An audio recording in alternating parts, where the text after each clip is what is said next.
Hello, everybody. Good morning. Welcome to L.I.N.K Live.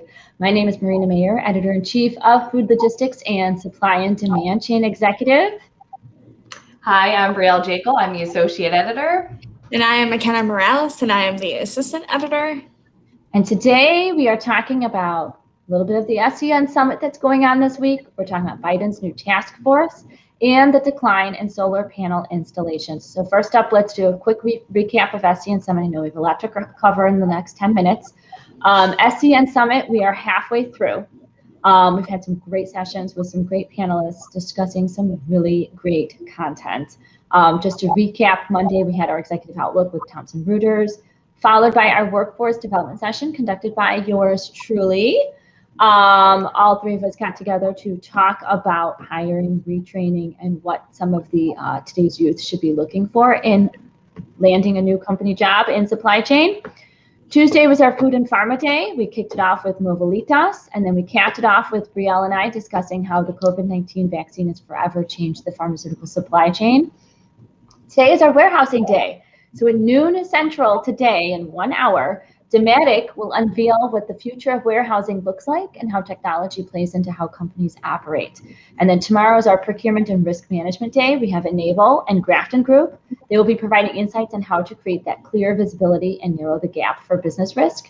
And then Friday is our Transportation Day, kicking off with a discussion at 10 a.m. Central with the Global Cold Chain Alliance and the American Transportation Research Institute on how to ensure consistency, safety, and efficiency in the transportation arm of your business. But don't forget, because at noon Central on Friday, Brielle and I will again be meeting, detailing the advantages of the different shipping methods, how technology facilitates traceability, visibility, and quality, and how changes in supplier sourcing impact the way companies move product from coast to coast. So if you've not done so already, make sure you visit our new website, scnsummit.com. You can register for both the upcoming sessions.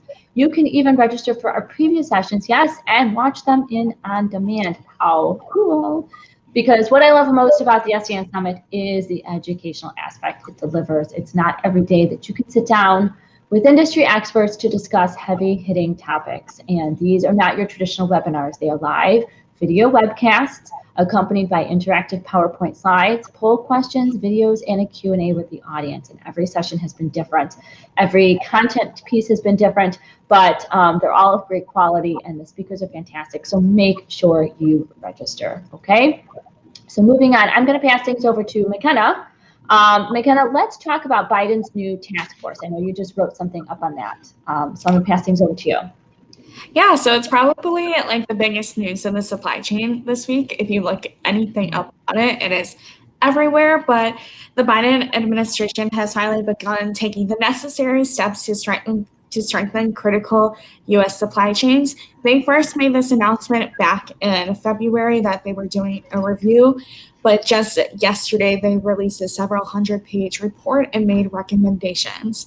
So the current critical supply chains that they are reviewing are large capacity lithium batteries, rare earth minerals, semiconductors, and active pharmaceutical ingredients. And on our website, actually, Brielle covers the semiconductors and the pharmaceutical stuff a lot, so you can go and check that out on sdceexec.com. But the report recommends for lithium batteries that the Department of Energy release a 10-year plan to develop a domestic lithium battery supply chain that will produce enough batteries to power electric vehicles, because we are moving towards a more sustainable climate as well.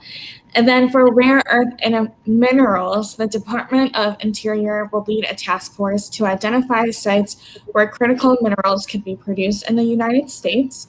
For semiconductors, the Biden administration will work with the private sector in order to increase supply chain transparency.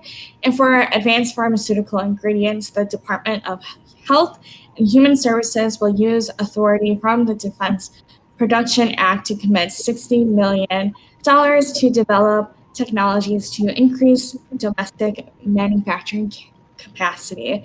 But with these recommendations, the White House is also announcing a $100 million in order to give states grants to better suit these task force, and they will also be training the additional staff that they need to make this successful. So we're We're making moves.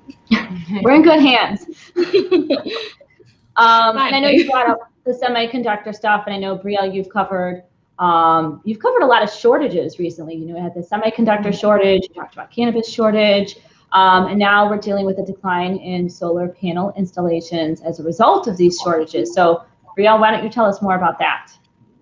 Right. So this goes into what you were saying, Mackenna, because a part of this is has to do with the new news from the Biden administration. So we're seeing a lot of steel shortages, which are affecting now solar installation, which has become a huge part of the supply chain. We're relying on solar energy for a lot of the warehouses because it's, creates a sustainable future. So we're seeing a little bit of slowdown in installations because these prices are really skyrocketing, and the solar industry isn't used to these prices. It's been a relatively low cost industry.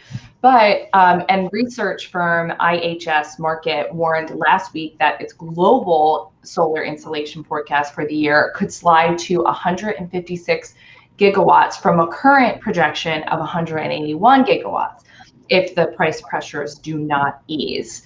But on the other side of the spectrum, we are seeing First Solar unveiled plans on Wednesday to double its United States manufacturing capability.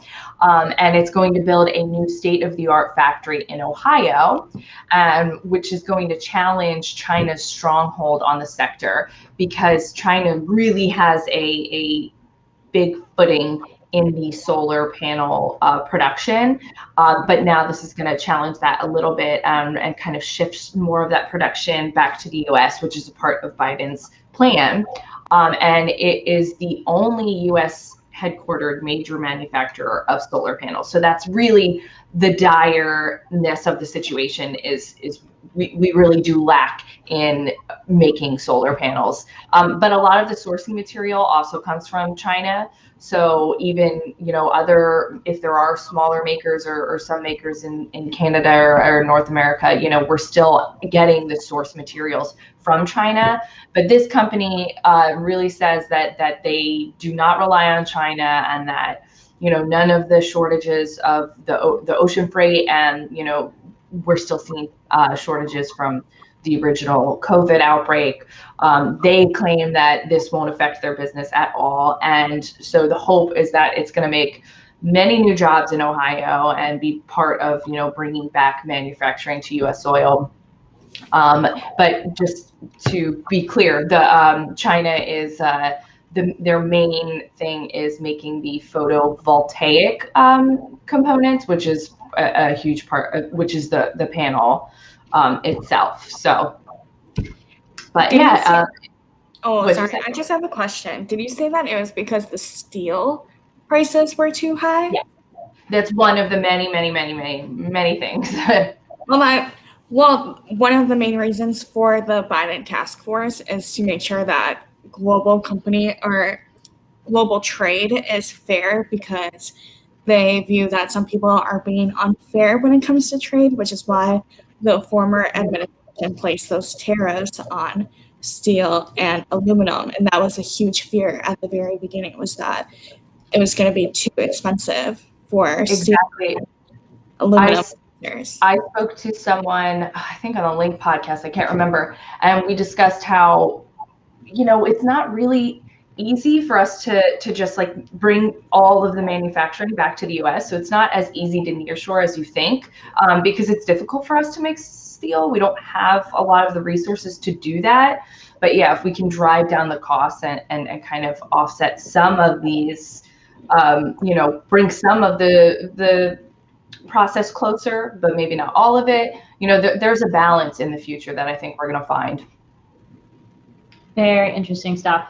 And I think that just shows the economics of the supply and demand chain in itself, because here we are dealing with kind of a post-COVID environment, and now we're dealing with the domino effect of what's happening as a result of everything that was going on during the pandemic. So that's the supply chain news you can use. That's a wrap. Hope to see you again next Wednesday at 11 a.m. Central, same time, same place. And hope to see you at SCN Summit at noon today. noon Central. Make sure you register at scnsummit.com. Thanks a lot. Thank you, ladies, and thank you, everybody, for watching.